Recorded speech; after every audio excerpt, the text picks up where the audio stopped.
let's get into this vegan Philly cheese.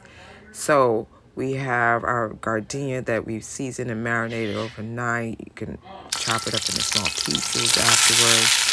We have our onion, green pepper, red pepper, and green onion. And we're gonna saute this in some grapeseed oil. This is not beef bouillons that I'm adding in. A little bit of soy sauce from my local Asian market. We also add in the gardenia chopped up into the pan and stir that. We have our mushroom soy sauce, some smoked paprika. We also have some A1 sauce. Be careful. Onion powder, garlic powder, and you're just gonna go ahead and stir all of that. Be careful with the soy sauce and the A1 sauce because it can make it too salty, but it does add a rich umami taste to it, so it's definitely used. Then we add in some black pepper. Use as much as you want. I added some of that to the toaster oven and cooking it on 400.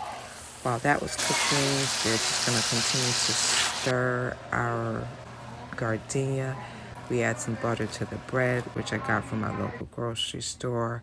This is some cheese that I made that had jalapenos in it.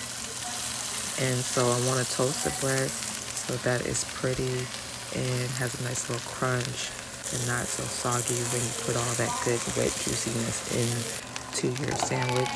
This is almond milk that I made that I'm adding into the cheese, and we're just gonna continue to toast that. But with this cheese that I made, adding the almond milk helps to loosen it up. So you just stir those green jalapenos and serrano peppers that I had from the garden.